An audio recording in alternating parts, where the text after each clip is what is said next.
Salve pessoal, bem-vindas, bem-vindos. A gente já vai começar, estamos esperando o professor Ângelo.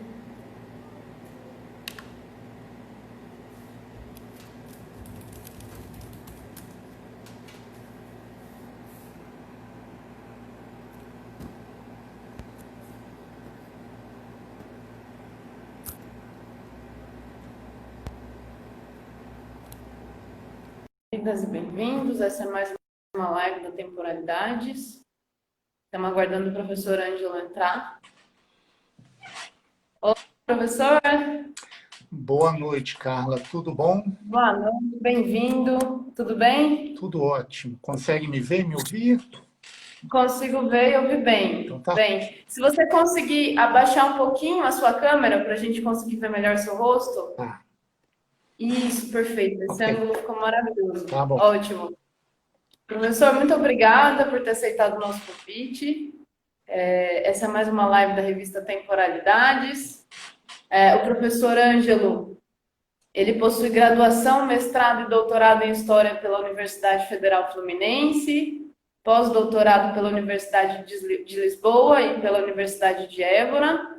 Atualmente é professor da Universidade Federal de Viçosa. Trabalha com História do Brasil Colônia, atuando principalmente no tema de Inquisição no Brasil, Inquisição no mundo ibérico e colonial, religiões e religiosidades no mundo ibero-americano. O tema da nossa live de hoje é a Inquisição no mundo ibérico e colonial. Então, professor, o tempo é seu, por favor, fique à vontade. Quem quiser mandar perguntas, fiquem à vontade também. No final, a gente vai tentar responder todas. Muito bem. Então, boa noite a todos. Queria começar agradecendo muitíssimo o convite do pessoal da revista Temporalidades, uma revista que eu tenho um imenso prazer de colaborar, já organizei dossiê, sou parecerista, enfim, então gosto muito do trabalho que vocês realizam, é um prazer estar aqui. Então agradeço principalmente a Carla e a Carolina, né, pelo convite. Bom, eu queria muito que isso aqui fosse muito num formato de bate-papo, né? Que a gente pudesse trocar ideias da melhor forma possível, né? Então, questões são bem-vindas, né? Não se acanhem, eu acho que vai ser interessante poder conversar. E eu vou começar, Carla, se você me permite, fazendo uma pequena propaganda, né? Nós vamos ter, em finais de outubro, de 28 a 30 de outubro, a Ampu de Minas, né? E a Ampu de Minas, dessa vez, seria, né, pela primeira vez na Universidade Federal de Viçosa, mas por conta da pandemia a gente vai fazer em formato virtual. Como eu sempre gosto de ver o copo meio cheio e não meio vazio, né, eu acho que é uma oportunidade para transformar a Ampu Minas numa mini Ampu nacional, né? A gente já tem inscritos de praticamente todos os estados do Brasil, do exterior, né? Então, nosso evento está bastante legal. Hoje nós divulgamos na página do evento a programação dos simpósios temáticos e as inscrições do evento estão abertas até o dia do início do evento, dia 28 de outubro. Então, todos convidadíssimos a participarem conosco, tá? Bom, feita essa... Lembrando que nós estamos divulgando também nas nossas páginas esse evento, todo o nosso apoio, com certeza. Exatamente. Acho que é uma forma de todos nós nos abraçarmos academicamente, né, nesse momento que a gente precisa respeitosamente manter a distância física para a segurança de todos nós, não é? Então, todos convidados, né? Bom, eu vou começar falando um pouquinho da minha trajetória de pesquisa. Desculpe, a Carla já apresentou um pouco essa trajetória, então a minha formação toda pela Universidade Federal Fluminense, né? Estudei lá de 1992, quando eu entrei na graduação, até 2004, quando eu terminei o meu doutorado. Eu fui orientado desde a graduação até o doutorado por um dos especialistas e o grande responsável por eu ter entrado, né, nos estudos inquisitoriais que é o professor Ronaldo Weinfels, que é uma referência conhecido de todos, né? Então, quando eu entrei na faculdade, 92, tinha acabado de ser o Exército, né? O governo Collor. Então, meu interesse muito era estudar ditadura no Brasil, né? Tentar entender aquele momento. Mas muito rapidamente eu fui me encantando. Eu já tinha um certo interesse e fui me encantando, não só pela área de colônia, né? Mas também pelos estudos sobre religião e religiosidades, né? Então, como enfim, um jovem que pouco conhecia sobre isso, eu sequer tinha ideia, né, mais aprofundada de que havia acontecido uma presença mais efetiva da Inquisição no Brasil, né? E aí eu lembro que na graduação eu fiz uma viagem, eu tinha um carro muito velho, eu fui de carro para Salvador, o carro quebrou não sei quantas vezes, enfim, essas histórias que hoje a gente ri, mas que no momento do perrengue são muito mais complicadas, né?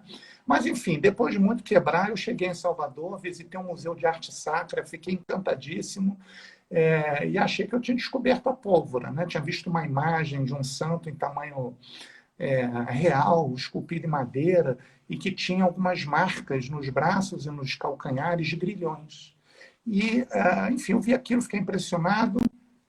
Dias depois eu voltei para minha casa, no Rio de Janeiro, no estado do Rio, vi um programa na televisão sobre o Aleijadinho e vi que o Aleijadinho tinha auxiliares que trabalhavam com ele, negros, né? Escravos, ex-escravos, enfim. E aí, como a gente diz na gíria, eu liguei o Lé com o Cré. Eu falei assim, bom, então provavelmente aquela imagem que eu vi lá no Museu de Arte Sacra da Bahia devia ser alguma forma de denúncia contra os maus tratos feitos pela escravidão, né?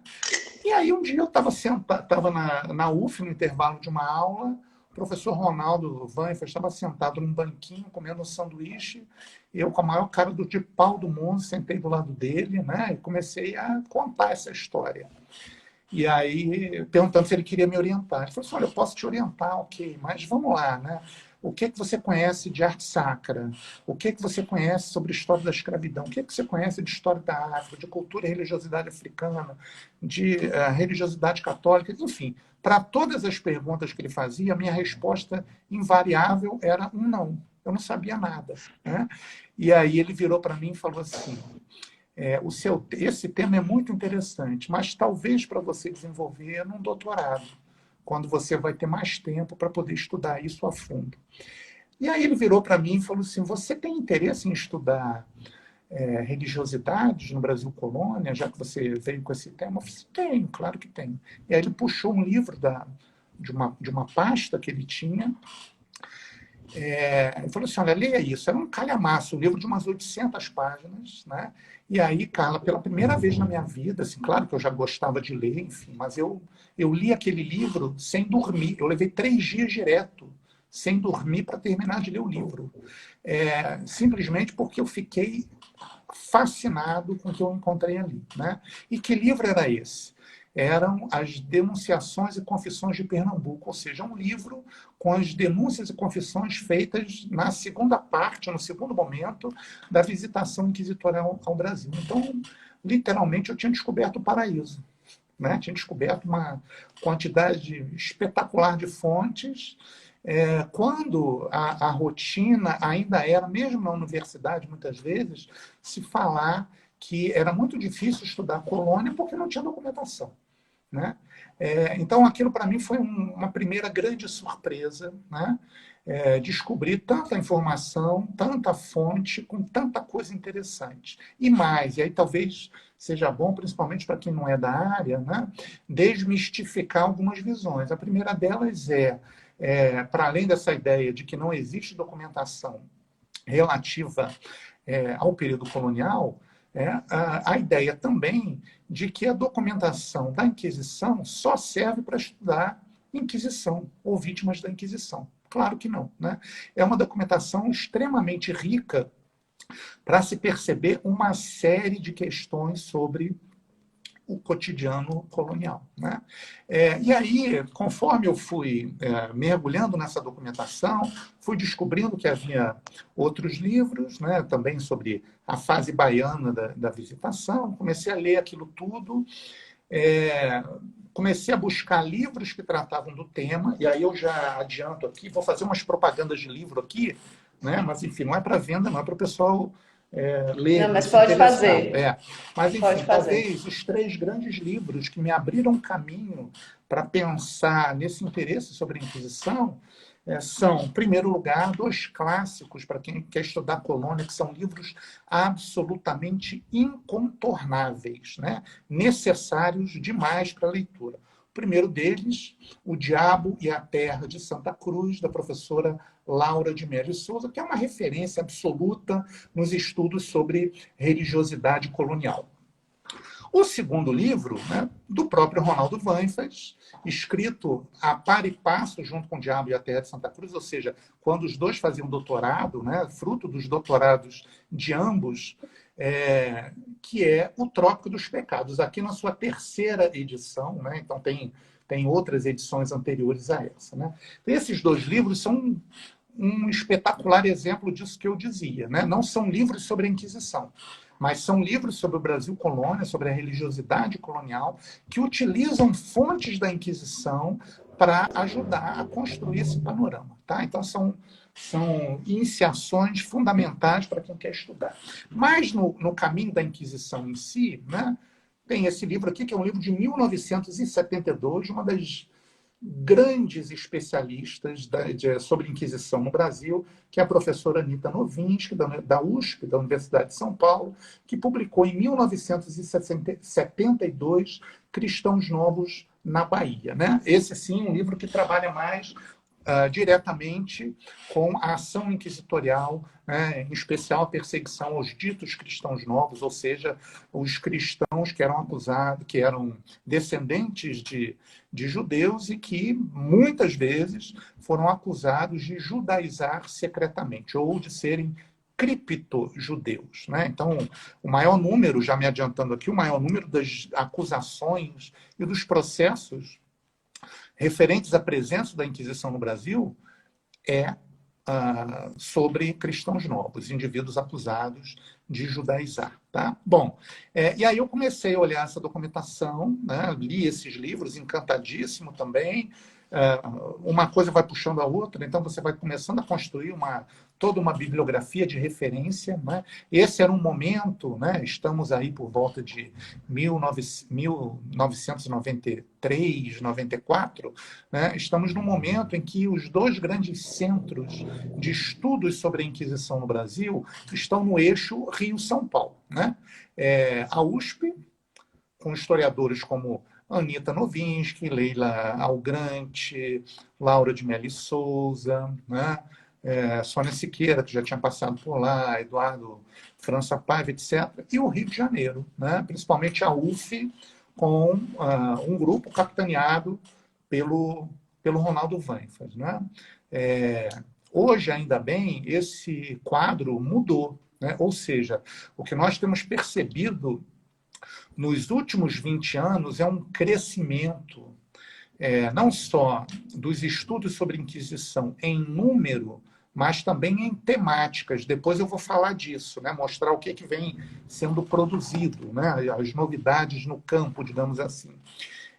Mas é muito rico a gente perceber como que a expansão das universidades no Brasil nos últimos 20 anos, a criação e o fortalecimento de novos programas de pós-graduação, Brasil afora, fez com que seja possível hoje, sem nenhuma dificuldade, identificar de norte a sul, de leste a oeste do Brasil, programas de pós-graduação que trabalham temáticas, né, que têm trabalhos de mestrado, de doutorado, com a temática inquisitorial. Ou seja, não é mais um nicho.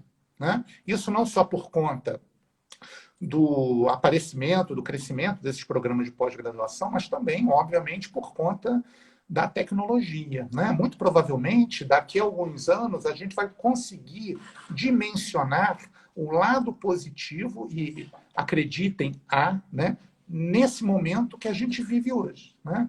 Então, meio que forçosamente, nós estamos sendo obrigados a conviver com outras dimensões de troca de informação. Essa aqui é uma delas, né? Sim. Mas, enfim, muito antes das pandemias, com a digitalização de arquivos, né, com arquivos postos online, a gente teve uma democratização do acesso a essas fontes. Então, eu cito o meu próprio exemplo, né? Quando eu fiz a minha monografia, foi utilizando alguns livros que existiam publicados no Brasil sobre a temática inquisitorial, né? Quando eu fui fazer o meu mestrado, aí, primeiramente, eu tive contato com uma professora, Sônia Siqueira, que me emprestou um rolo de microfilme de um processo que eu queria estudar. Ela tinha esse processo, que já tinha escrito um artigo sobre ele em 1968, ou seja, mais de 20 anos antes. E aí eu consegui. E aí a dificuldade era a gente conseguir uma máquina leitora de microfilme. Só tinha na Biblioteca Nacional, enfim. Então a gente tinha que ir até lá para ler, etc. E tal. Mas, enfim, no mestrado eu tive a oportunidade de ir a Portugal, porque os arquivos da Inquisição Portuguesa estão, a sua imensa maioria, no Arquivo Nacional da Torre do Tombo, que fica em Lisboa, né, na região ali da Universidade de Lisboa. Claro que é um prazer ir a Portugal, mas para um mestrando sem bolsa naquele momento, convenhamos aí, era uma situação extremamente difícil. Então, literalmente, Sim. eu tinha que escolher, né, como é que eu ia fazer. Então, eu tive que economizar dinheiro o ano inteiro para comprar uma passagem.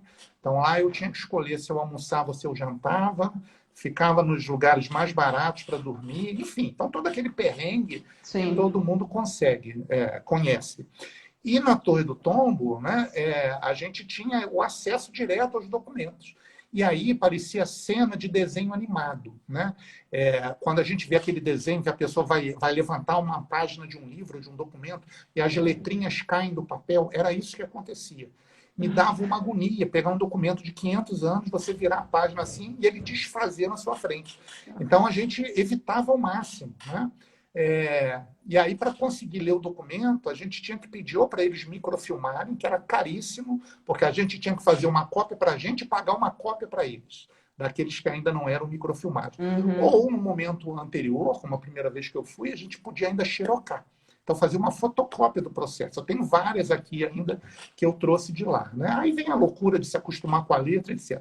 Mas, enfim, passados alguns anos, né, 20 anos, hoje é muito mais fácil. Qualquer um de vocês pode agora, nesse exato momento, pegar o computador, o tablet, o smartphone, entrar no site da Torre do Tombo e ter acesso ao mesmo arquivo, o mesmo documento que eu tive 20 anos atrás, mas que precisei para isso, me deslocar até lá, gastar um dinheirão, né, perder tempo, né, para poder dar conta disso. Enfim, então vejam como a democratização do acesso a esses documentos tornou tudo mais fácil. Hoje, fontes que antigamente só mestrandos e doutorandos, né, conseguiam ter acesso quando iam para Portugal, hoje um aluno do primeiro período da faculdade, né, pode utilizar essa documentação.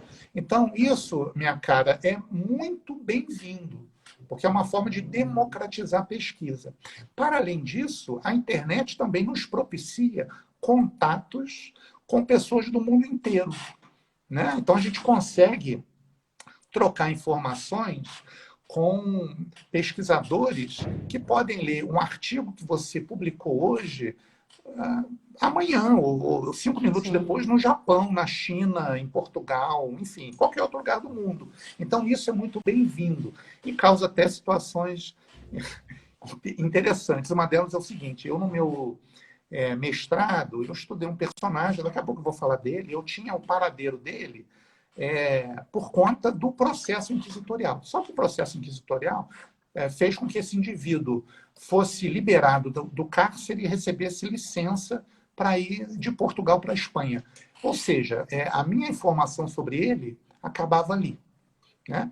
E aí eu defendi o mestrado, né, fiz a pesquisa toda, apresentei esse trabalho em alguns congressos e tal. Um dia eu recebo um e-mail na minha caixa de correios e quem assinava o e-mail era Jesus.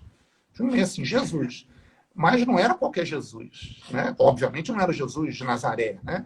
Quem que era o Jesus que assinava? Então, se num primeiro momento eu me senti quase que abençoado recebendo aquele e-mail, no momento, logo em seguida, eu fiquei com medo, porque o nome do sujeito era Jesus Carrasco. Então, veja lá o tamanho do meu susto, né? E quem que era Jesus Carrasco? Jesus Carrasco era, não é, né? É um historiador espanhol que, olha que coincidência maravilhosa, estudava o mesmo personagem que eu estudei, né? Só que o Jesus Carrasco tinha o paradeiro dele a partir do momento que ele saía de Portugal e ia para a Espanha. Ou seja, eu conto a primeira parte da história e ele conta a parte final. Então foi um Olha que encontro legal. incrível, né? Foi ótimo encontrar Jesus nesse sentido, né? Porque a minha pesquisa, de algum modo, dialogou com ele, né? Então essas coincidências, que não são coincidências, obviamente, acontecem o tempo inteiro, né? Hoje nós dialogamos com gente de todo mundo. Eu coordeno um simpósio virtual de história moderna, né? Na nossa última edição, nós tivemos 3.600 pessoas do mundo inteiro. Gente de vários países da Europa, da África, da Ásia, da América Latina, enfim. Então, a gente acaba criando contatos que fazem com que as nossas pesquisas ganhem, né, novas dimensões, novos espaços. Isso é muito positivo. Ou seja, é quase que um convite, né, a dizer que quem tem interesse em estudar a Inquisição, né, hoje consegue fazer isso com muito mais facilidade, porque essas fontes estão disponíveis, né? Claro que não só para quem quer estudar a Inquisição, né? Há um sem número de maravilhosos arquivos online que a gente pode consultar para pesquisar o que bem entender, né? No caso das fontes inquisitoriais, o grande arquivo de pesquisa é o Arquivo Nacional da Torre do Tombo, que fica em Lisboa, né? E que tem uma centena ou dezenas de milhares de processos sobre a Inquisição. Uma das últimas catalogações dizia mais de 40 mil processos. Fora um outro tanto que tem que ainda não está catalogado, né? Mas, enfim, então, com relação à Inquisição, à presença da Inquisição no Brasil, né, as fontes estão todas lá e disponíveis online, porque durante um tempo pesquisadores brasileiros, alguns anos atrás, com apoio do governo brasileiro, o governo de então, né, que fique claro, auxiliaram nesse processo de digitalização. Então, se entrar lá na página da Torre do Tombo e colocar Inquisição de Lisboa, Brasil, ou qualquer coisa do tipo, está tudo lá, né? Para quem não conhece muito, vale dizer o seguinte: com relação à presença da Inquisição no Brasil, nunca houve aqui um tribunal inquisitorial estabelecido, né? O que acontecia era que o Brasil estava sob o controle, sob a alçada do Tribunal de Lisboa. Então, a Inquisição Portuguesa era dividida em 4 tribunais: Lisboa, Évora, Coimbra e um único tribunal fora da metrópole que ficava em Goa, né, nos domínios portugueses da Índia. Esse tribunal de Goa, por exemplo, ele dava conta de tudo o que acontecia nos domínios portugueses entre o litoral índico da África, ou seja, Moçambique, passando pela Índia, indo até o Japão, né? Macau, na China, e os domínios no Japão. Então, vejam a dimensão disso. Isso que você falou, professor, rapidinho, tipo, Pois uma não. parte, é muito interessante, porque quando a gente estuda a Inquisição, geralmente isso fica restrito à França e Inglaterra, né? Eu, pelo menos, quando eu estudei a Inquisição, eu estudei essencialmente os tribunais atuando nessas duas regiões. E quando a gente ia falar no mundo ibérico, o que a gente tinha era um gap, assim, né? De não conseguir chegar, como que ele atuava, como que se dava essa ação, principalmente na colônia, que estava sob uma intensa processo de cristianização, por assim dizer. Eu não sei nem qual que é o conceito correto. Tá, Carla, já vou responder isso aí que você está falando, mas deixa eu só completar antes que eu estava dizendo, né? Então, se por um lado o Tribunal de Goa controlava tudo que acontecia do Índico até o norte da Ásia, o Tribunal de Lisboa controlava o Atlântico Sul. Então, Brasil, Angola, São Tomé e Príncipe, Guiné, né? Tudo isso estava sob Açores, Madeira, tudo isso estava sob o controle do Tribunal de Lisboa. Nunca houve um tribunal aqui. O que a Inquisição fazia era, primeiro, né, nos momentos iniciais, mandou algumas visitações. Então, visitadores da Inquisição, representando a Inquisição, que vinham para cá para coletar confissões e denúncias contra indivíduos que supostamente mantinham um mau comportamento católico. Tá? E depois, a Inquisição acabou criando uma vasta rede de representantes, principalmente os familiares do Santo Ofício, né, que atuavam no Brasil espalhados por aí, uma rede bastante capilarizada. Tá? No Brasil, a gente pode falar pelo menos de 3 grandes visitações. Aconteceram outras, mas por vários motivos a gente não tem notícia delas, né? Ou notícia mais completa. Uma delas, por exemplo, naufragou o barco e se perdeu a documentação, enfim, né? Mas as 3 grandes visitas, né, consideradas são a primeira de 1591 a 1595, que vai visitar 4 lugares. Salvador e o Recôncavo da Bahia, Pernambuco e o Recôncavo de Recife, ali, né, da região central, Itamaracá, que hoje é uma ilha pertencente a Pernambuco, e Paraíba. Então, a primeira visitação, que dura 4 anos, toma conta desses espaços. A segunda visita vai acontecer em 1618, vai até 1620, 1621, e vai se concentrar em Salvador e Recôncavo da Bahia. A terceira grande visita já acontece num outro contexto, bastante tempo depois, meados do século XVIII, entre 1763 até 1769, alguns dizem até que ela se estende um pouquinho mais, na região do Grão-Pará, ou seja, na Amazônia Portuguesa. Né? Então, essas são as grandes visitações. Mas, como eu falei aqui, a Inquisição também atuou através dos familiares. Ao todo, aquela historiadora que eu mostrei aqui, Anita Novinsky, ela tem um livro chamado Prisioneiros do Brasil, em que ela conseguiu catalogar nas fontes inquisitoriais 1076 casos de pessoas do Brasil, entre aspas, esse do Brasil, né? Presas e processadas pela Inquisição. Digo entre aspas do Brasil, que é porque não obrigatoriamente eram brasileiros de nascença. Eram brasileiros de nascença, mas também portugueses que vieram para cá, pessoas de outras regiões que vieram para cá, ou para morar, ou que passaram aqui algum tempo. Né?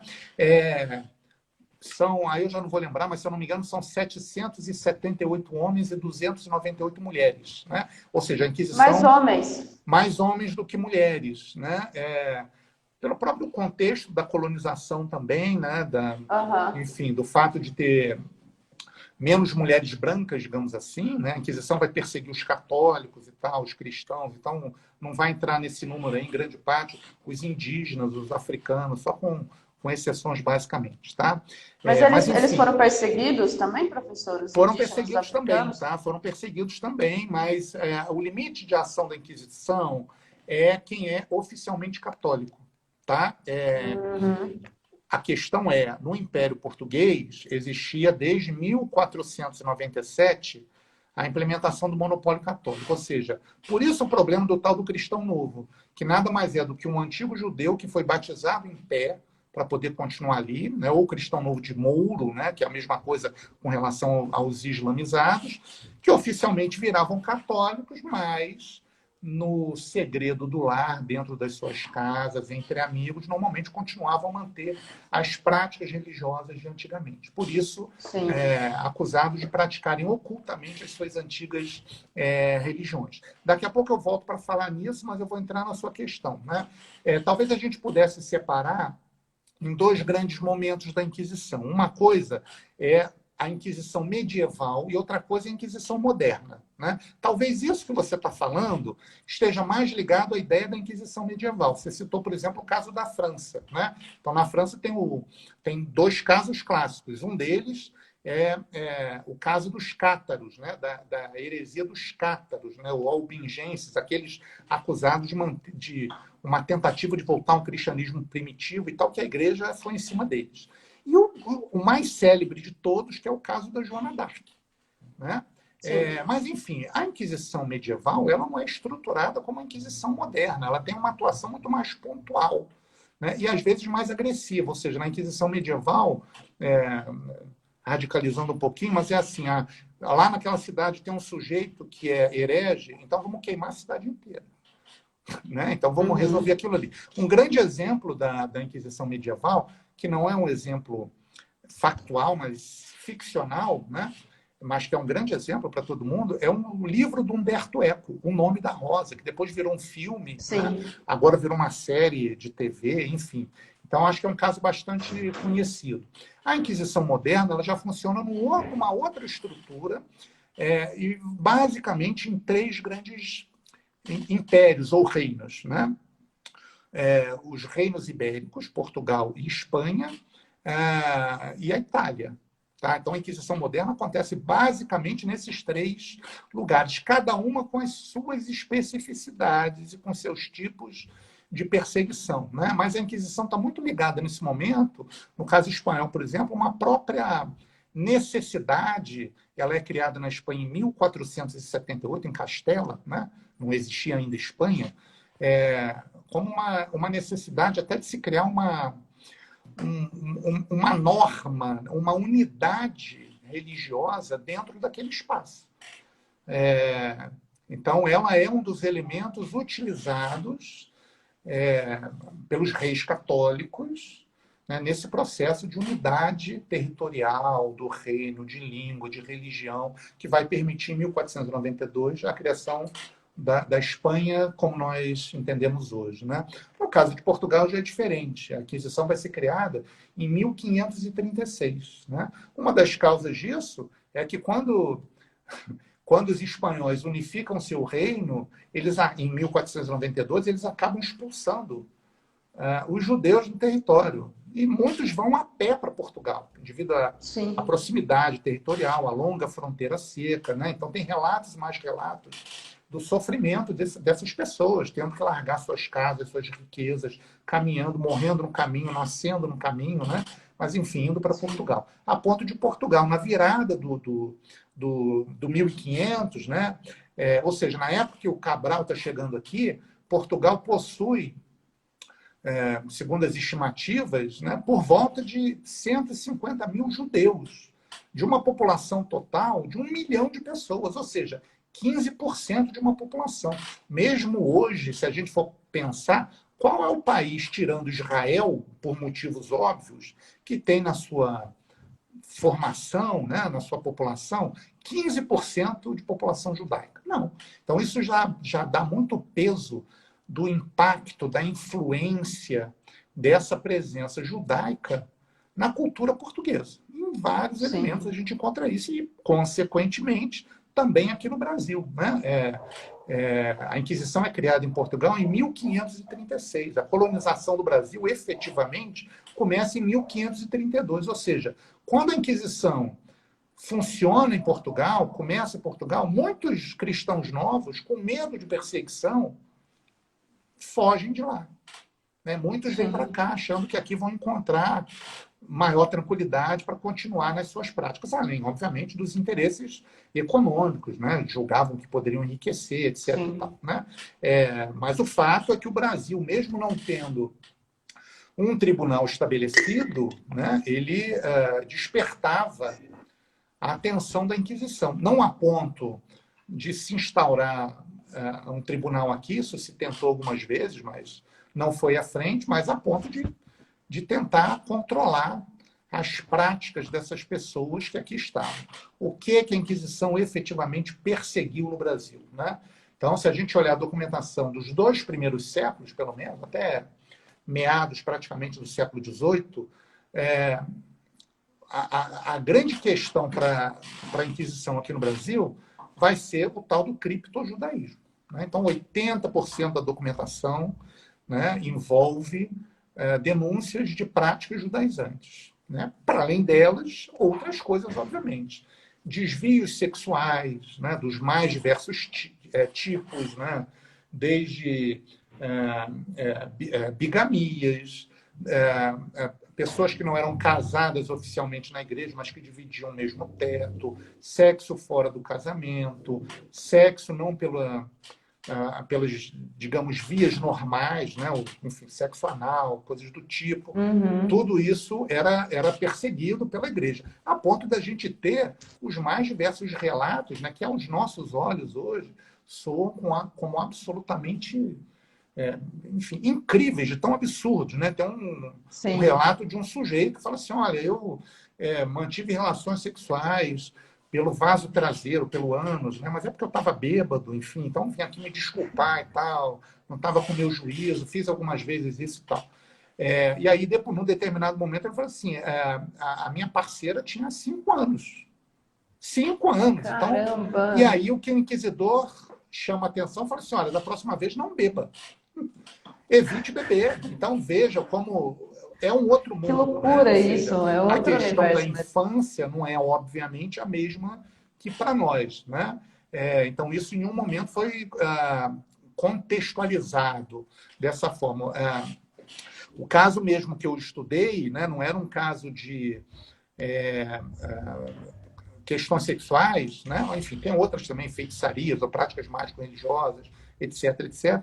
O caso que eu estudei no meu mestrado era um cristão novo, né, um indivíduo, então, de origem judaica, extremamente rico, que gostava de dizer o seguinte, que no mundo todo mundo tem um preço, do porteiro ao papa. Né? Ou seja, todo mundo está à venda de acordo com o poder que ele tem. Né? Esse foi o tal sujeito que eu estudei, que depois o Jesus Carrasco descobriu o paradeiro dele na Espanha. E ele foi acusado, né, dentre outras coisas, olha que incrível, de ter, num dos quartos da casa dele, era uma casa de 2 andares em Olinda, numa rua nobre e tal, era acusado de ter, naquilo que hoje nós chamaríamos de banheiro, né, mas enfim, era um quarto reservado para ele fazer as suas necessidades, onde ficava um servidor, um penico no chão.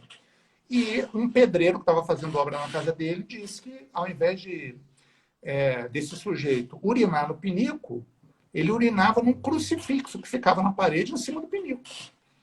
Né? E Herege. aí, vejam como essa história ela acabou circulando. Esse pedreiro, coincidentemente, apareceu morto algum tempo depois, envenenado, parece. Mas, apesar de só ele supostamente ter visto aquela história, aquele fato, a história se espalhou por Pernambuco e por outros lugares do Brasil, né? A ponto de mais de 40 pessoas denunciarem esse sujeito, dando detalhes daquilo que eles não viram. Então, tinha gente que dizia que o crucifixo era grande, que era pequeno, que era de madeira, que era de ferro, que era disso, que era daquilo, onde que ficava dentro da casa, enfim. A velha história, né, nós historiadores conhecemos bem, de que quem conta um conto aumenta um ponto. Né? Então, isso foi muito feito naquela época. Né? Depois, no meu doutorado, eu fui estudar uma família da Bahia que teve uma mulher de mais de 80 anos presa. Ela já não andava, ela já tinha problemas de saúde, era entrevada, né, segundo a linguagem da época. Mesmo assim, ela foi presa pela Inquisição, foi enviada para Portugal numa jaula. Então, veja só. Né? E o que mais me instiga, de certa forma, junto dela, certamente para cuidar dela na viagem, foi enviada uma escrava, que foi enjaulada junto com ela. Eu não sei nada dessa escrava, só sei o primeiro nome. Né? Nada mais ficou. Então, veja como a documentação inquisitorial, né, ela também ela deixa os seus vazios. Né? Ela não, Como era o nome? se eu não me engano, era Eugeu. Né? Acho que era esse o nome. Eugeu. Né? Mas, enfim, eu adoraria saber o que aconteceu com essa escrava. Adoraria. Né? Dava um belíssimo caso de microhistória para a gente pensar. Uhum. Mas, enfim, não foi possível. Mas então essa mulher foi para Lisboa, com mais de 80 anos, entrevada, foi presa, morreu na prisão, e o processo continuou mais 11 anos. E 11 anos depois ela foi considerada culpada. E aí os inquisidores, na sentença, diziam que ela devia ser desenterrada, porque ela não era digna de ficar enterrada entre cristãos. Ela foi acusada de ser uma judia, né? Então, que os ossos dela deviam ser desenterrados e queimados numa fogueira de álcool de ferro. E, além disso, um quadro deveria ser pintado com ela queimando, rodeada de demônios no inferno. Esse quadro deveria sair de Lisboa, atravessar o Atlântico e ir para a Bahia e ser pendurado na igreja que ela construiu dentro do próprio engenho dela. Né? Então, vejam, né, que interessante. Uma das primeiras, isso foi na primeira visitação. Né? Uma das primeiras denúncias da segunda visitação, já em 1618, é de um sujeito que denuncia o genro dessa mulher de ter roubado esse retrato. Então, por que isso? Né? Olha. A infâmia que cai sobre a família. Né? Todo mundo que entrava naquela igreja, de alguma forma, lembrava, esse fulano aqui é parente dela. Então, a ação da Inquisição, muitas vezes, não para na vítima. Ela envolve também os familiares, as pessoas próximas que estão vivendo ali. Fora, obviamente, também os confiscos de bens e coisas do tipo que afetam mais diretamente essas pessoas. Né? Mas, enfim, esses dois casos são casos emblemáticos. Né? O primeiro caso do sujeito lá que urinava no crucifixo, né? Porque é um dos poucos casos que eu conheço na Inquisição de alguém que saiu inocentado. Absolutamente inocentado. Ele foi inocentado depois de Foi fazer xixi no inocentado, porque crucifixo? o inquisidor diz que, no processo, que não havia provas suficientes e que, provavelmente, aquelas denúncias eram feitas por inimigos dele, né? Por pessoas que tinham dívidas, que tinham desavenças e tal, que queriam se livrar dele e utilizavam oficialmente a Inquisição para isso. Então, ele primeiro, ele é liberado da cadeia para ir para a Espanha, quando ele some, né? Depois eu descobri que ele vai para Sevilha, depois para Madrid, né? Fica naquela região ali, né? Tomando conta do tráfico que a família tinha com outras regiões do Brasil e da Europa e da Ásia. Tem uma querida amiga que está aqui, que é a Janaína, que estuda um pouco isso, né? A Janaína Guimarães, lá de Pernambuco, né? Que estuda esses cristãos novos mercadores, essas redes de contato de comércio que existiam nessa época. Então, o caso dele é um caso emblemático porque é alguém que acaba inocentado pela Inquisição. A Inquisição... O que é bem raro, né? Sim, bem raro. A Inquisição quase sempre condenava, o que não significa dizer, né? Então evitemos aqui as generalizações, né? Que quando as pessoas pensam em Inquisição, pensam assim, a Inquisição mandou matar, a Inquisição torturou todo mundo. Não é bem assim, tá? No caso...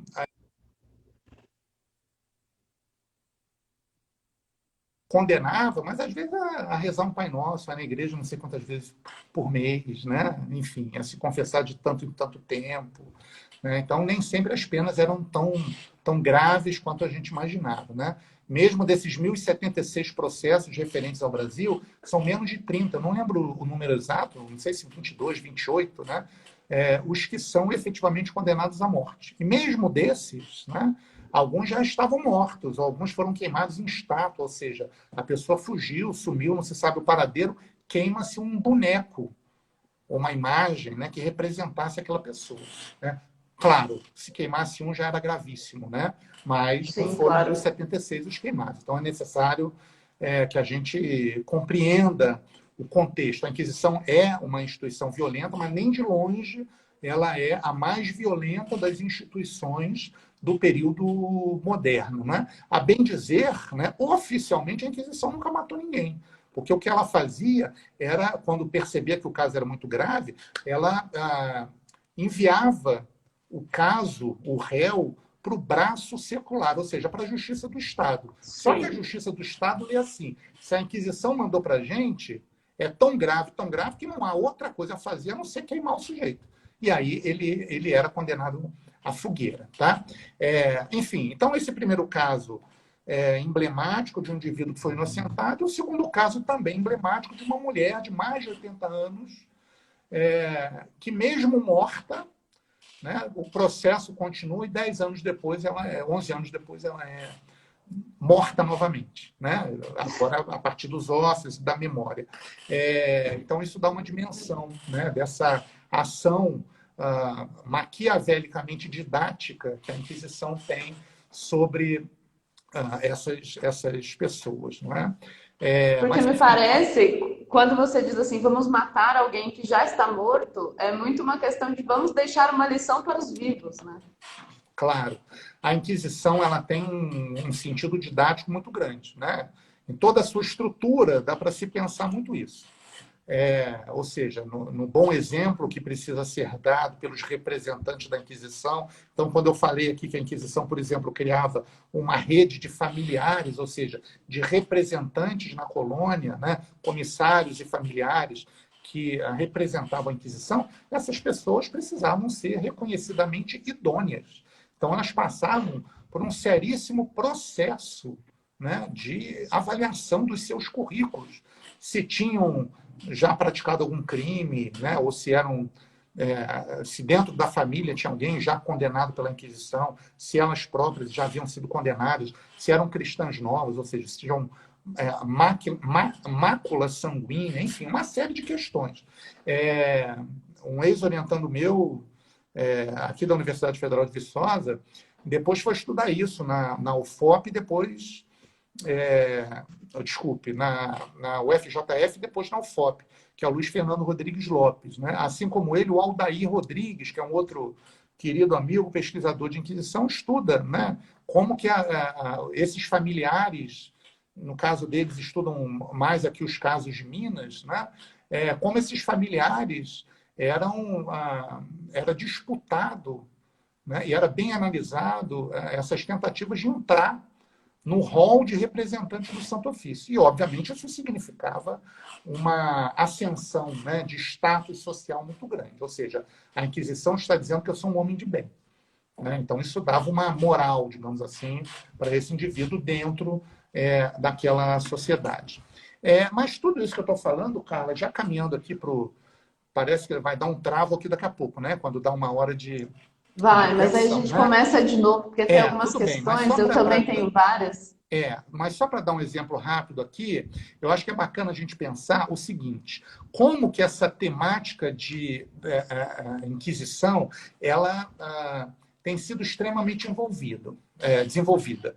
Então, talvez uma primeira coisa a dizer é o seguinte: a historiografia brasileira sobre Inquisição é de altíssimo nível, né? Então, nós não devemos absolutamente nada a nenhuma outra historiografia sobre isso. Inclusive, né, influenciamos várias outras, né, historiografias com os nossos trabalhos. Alguns autores aqui do Brasil, inclusive, são publicados lá fora, né? Eu mostrei, por exemplo, o trabalho da Laura de Melo Souza, que está publicado em espanhol, em inglês, em francês, creio que em italiano também, enfim. Então, são autores que circulam, tá? Mas, enfim, talvez hoje a gente já possa falar de pelo menos umas 4 gerações dos estudos contemporâneos sobre a Inquisição. E aí eu estou considerando como estudos contemporâneos tudo aquilo que é publicado a partir dos anos 70 no Brasil, com aquele livro lá da professora Anita Novinsky. Então, tem a geração dela, né? Logo em seguida, a geração do Ronaldo e da Laura, né? Os anos 80, que foi também o momento da chegada da nova história em grande parte aqui no Brasil. Então, esses estudos ganham um cunho, um viés cultural muito forte. Logo em seguida, a geração dos orientandos do Ronaldo, da Laura e de outros, da professora Júnia e por aí vai, né? E até hoje, né? Agora, a gente já tem uma 4ª geração, digamos assim, né? Eu me encaixo na 3ª, obviamente, né? Talvez. Já estou meio velho aqui, a falta de cabelo dá conta disso, né? Mas, enfim, então, dos anos 90 e 2000, uma 3ª geração, é a 4ª agora, né? Com um pessoal muito mais novo aí, atuando. E uma coisa bacana de dizer, embora não tenha nada de acadêmico nisso, mas eu acho que tem tudo de acadêmico, que é o seguinte: quem estuda Inquisição é muito amigo, é um grupo muito, muito unido, né? Então, todo mundo colabora com todo mundo, né? Então, acho que esse é um excepcional exemplo, né, de como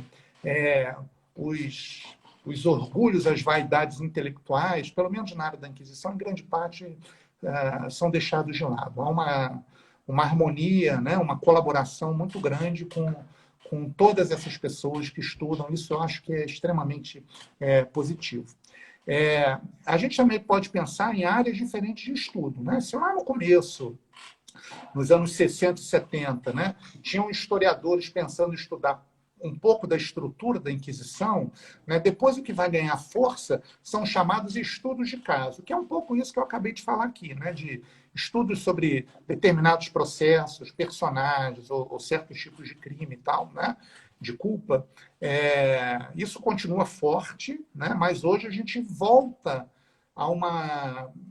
entre outras coisas, a uma tentativa de se entender a máquina inquisitorial, a estrutura inquisitorial, né, com mais detalhes. Né? E aí, só para você pensar um pouco nessa riqueza de detalhes, né, de temáticas que a gente pode encontrar nos trabalhos hoje em dia. Então, o que é que basicamente a gente vê nos trabalhos?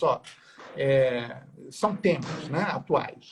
Funcionamento ilógico de atuação do Tribunal do Santo Ofício, denúncias, confissões e processos contra suas vítimas, cotidiano dos cárceres, então como é que era estar preso, o que se fazia, troca de informações, o que se comia, etc, etc. Estratégias de interrogatório, a estrutura administrativa do tribunal, né? Tem estudos, por exemplo, sobre a comida que era servida nos autos de fé.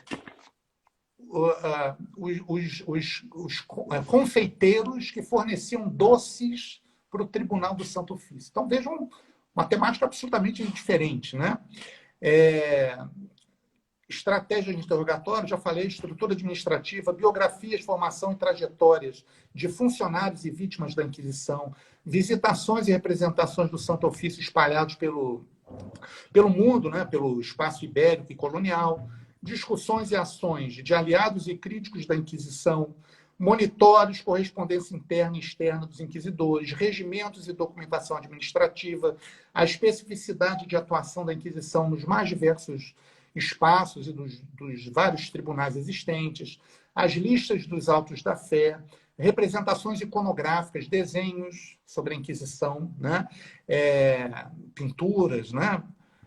Prestação de serviço por terceiros ao Santo Ofício, como esse exemplo aí dos confeiteiros que eu falei, mas também marceneiros, pintores, pessoas que pintavam esses quadros de pessoas cercadas de demônios, né? A gente prestando serviço ao Santo Ofício, né? As formas de tortura física ou psicológica dos réus, as causas para o surgimento e o impacto da atuação, né, da presença do Santo Ofício nos mais diversos lugares, as consequências, desdobramentos e rupturas de um mundo pós-Inquisição. Então, ano que vem, por exemplo, nós completaremos 200 anos da extinção da Inquisição portuguesa.